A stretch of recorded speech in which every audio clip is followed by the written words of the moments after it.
Hey guys, as a lot of you asked in the previous video, I want to show you the Facebook ad strategy to generate $570,000 per month with 174 in ad spend. This is one of our e-commerce stores.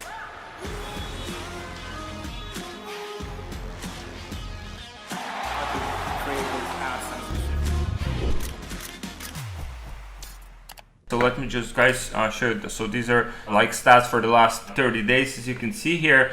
And guys, one of the things that I wanted to show you, probably like the number one thing, the breakdown basically for the whole advertising account. So you can see we have three layers here, right? So we have, if you sort it out here, so we have top of the funnel, which you will probably define by the amount of spend that was done here. And we have the middle of the funnel, and then we have the bottom of the funnel. So for the top of the funnel, so that's what I want to cover first, guys, because that's probably like one of the most important things here. For top of the funnel, we are using two main approaches manually for this particular account. So we are going with CBO. So everything that you see here for top of the funnel, so these are all CBO campaigns. So you can see like this one, for example, spent like $54,000 in the last 30 days. This one has spent $20,000.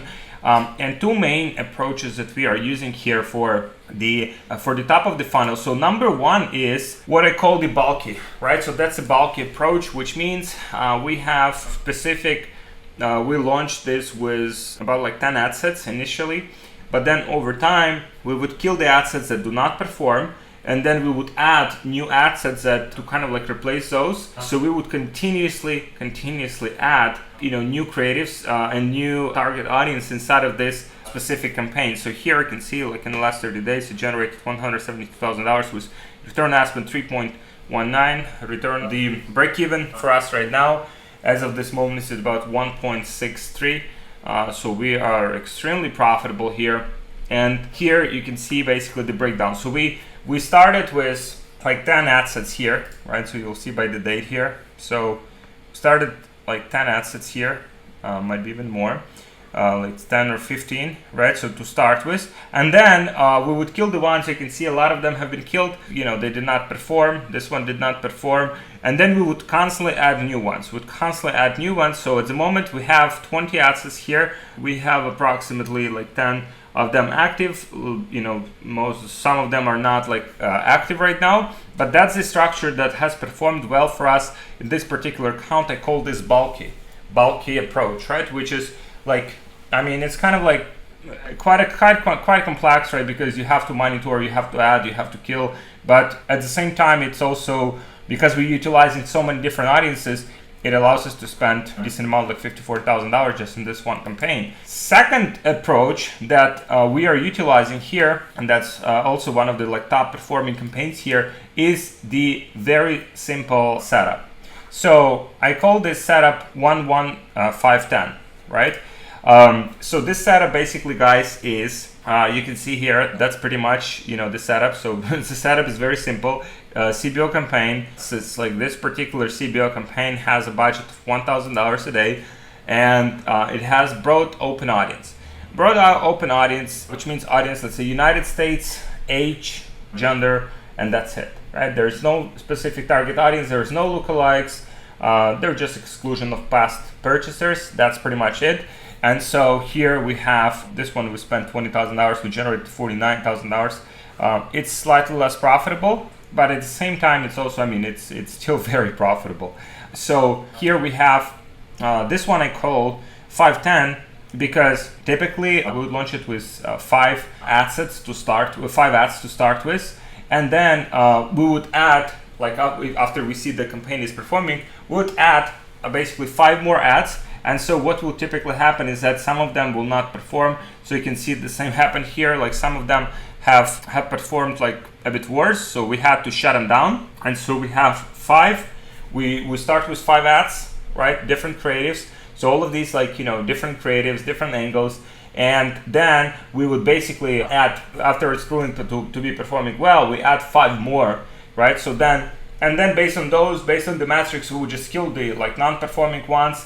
And then, if that's required, we would add another 5, right? Like, let's say we had only like 1 left here, that's another 5, right? And then another 5 once, we optimize those. So that's the approach. We found that works for continuously keeping the advertising spend. So, you know, a lot of advertisers I know, and that's previously what happened to us as well. Let's say you have a campaign that spent like, let's say $50,000, and then suddenly like the campaign starts performing, so you have to shut it down, which is stupid because I mean that campaign has so much data on it, right? And so this approach here allows you to basically repurpose ads again and again, and you don't have to shut down the whole campaign for it, and you just add new ads. You repurpose the ads because pretty much the audiences renew, and you know, audiences constantly repurpose, and constantly new people are being added to the audiences. So this way you constantly maintain that momentum with a specific audience instead of like reinventing the wheel and just creating new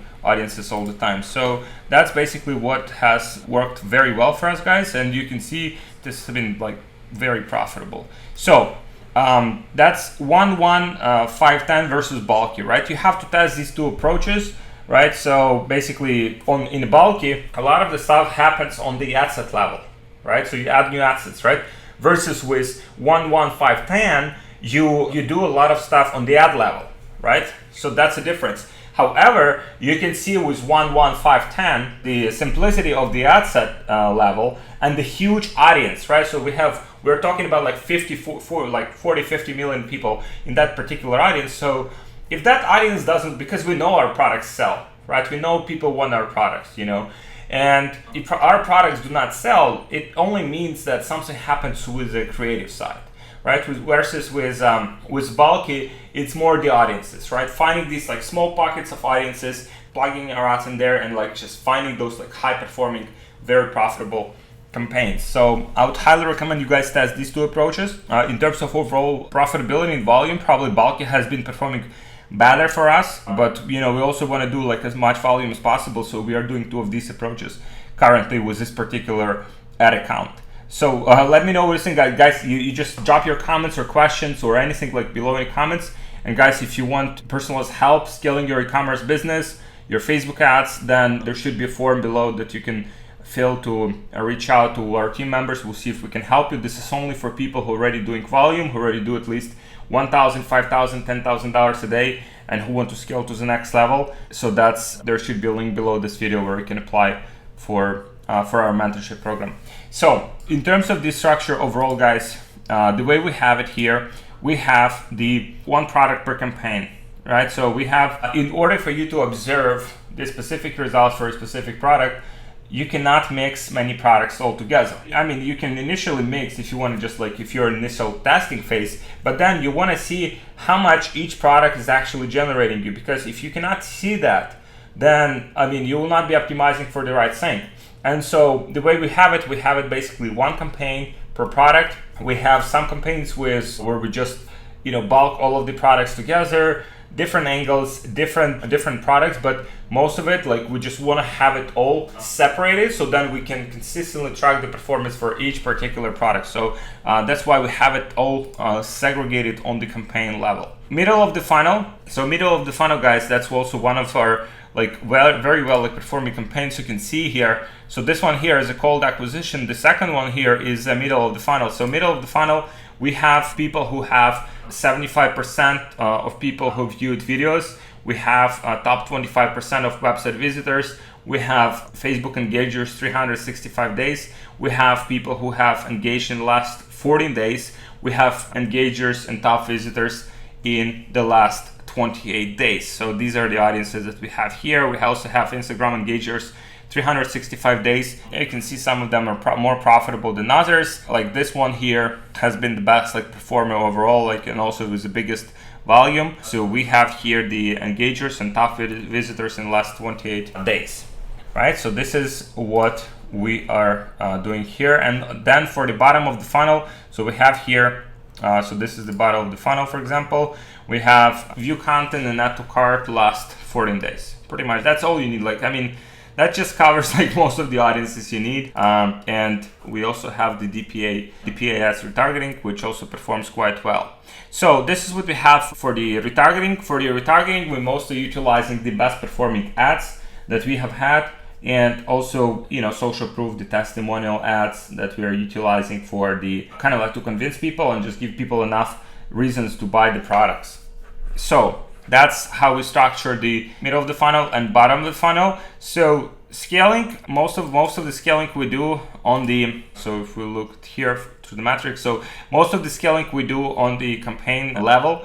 So here, obviously we add new audiences, as I showed you with bulky, but then as well we do the increase of the budget. So the increase of the budget is predicated on the frequency, right? So for example, frequency and the performance. So here, for example, if we look at the frequency here, right, we have the frequency which is not like critical, right? Like, I mean, overall, you can see 1.3, 1.7, 1.4. I mean, that's not critical frequency, right? And if we have good performance, the way we do it, like last 3 days, let's say we've been profitable, then what we do here in this particular ad account is basically we double the budget for the campaign. Let's say if we have the initial budget of, let's say $300, we just double it to 600, right?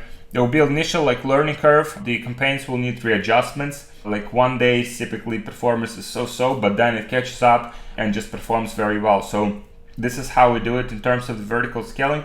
A lot of the scaling here, you can see, guys, I mean, is predicated as well on the specific, ads on the ad set level and doing the ad level, right? That's why, we're constantly refreshing that creative, let's say with that very simple 1-1-5-10 approach, because, you can double the budget all day long, right? But then if you're hitting the same people with the same creative, it just, people will stop responding. And even in those like large audiences, guys, if you have even like 40 million people in the particular audience, it doesn't mean you're targeting 40 million people. You're targeting like, let me show you. So let's say here, the one that I have showed you guys with, so so this one, this one is more like, okay, right, this one, right? So we have this one ad set here. Now, also the audience, like 40 million people, we have reached 1.4 million people, and we probably have served them like 3 million impressions. Like almost 3 million impressions here, right? So that's the whole point, is that you have to refresh the creative. At one point it will get saturated, right? So I see a lot of people, and I mean, this is niche store. This is like niche store. The product that, the product from this store, like, it's not like everyone would buy that product. There are specific audience that we are like targeting here and specific messaging that would resonate with those people. So, which means we don't have, like, our audience cannot be 50 million people. I mean, that's very funny. Like, one of the things, I had a conversation with the guys who are the founders of the Shaper Mint, who is a big company. They're doing like, 9 figures a year. And since they've started, they had like 3 million customers, right? Like for their business. At this point, it's probably more than that. But let's say 3 million customers. What is this, like 3 million customers? Let's say you have 3 million customers. The population of United States is like 300 million people, right? So even the business, like 9-figure business, it's like such a small, such a small segment, right? It's only like 1% of the whole US population. And so if you think about like the scale of everything here, it's just tremendous. But in terms of the Facebook would always try to segment, it will try to get to the best conversions possible. So when you have this, like even when you have like 40 million people, 50, 100 million people, it would still, frequency will still be over 1. Frequency will be 1.5, 1.7, but it will never be like just 1. Right? So that's what you always have to keep in mind. You have to constantly refresh the creative. You have to constantly test new creatives. And this is what you guys have to keep in mind. So this is it, guys. This is what I wanted to share with you. These are some of the insights, from 500K last month in this particular ad account. We've had tremendous October. November will probably be like our best months like ever. It's already been like on average like 300, 400,000 per day, but we'll see how it goes. And guys, if you have any questions, just drop me your questions below and I'll try to answer those. If you like this video, click that like button, subscribe to my channel, make sure you don't miss videos in the future like this. And I'll see you guys in the next video. Let's crush this Q4. This is the best like Q4 ever. And COVID has been bad, for a lot of people, unfortunately, but for e-commerce entrepreneurs, for us, like we have utilized this opportunity to the most. So I'm very proud of, of you guys. I see some of the comments where you see like you are killing it right now. And the guys in our program, E-commerce Scaling Secrets, absolutely destroying it now. So by the way, guys, if you're looking to scale your business, you can just click that button and reach out with our team members. We'll see how we can help you. So yeah, guys, that's it. That's what I wanted to share with you. Thank you for watching. I'll see you guys in the next video. Hey, thank you so much for watching this video. If you can just like this video and hit the subscribe button so you don't miss any of my videos in the future. Thank you.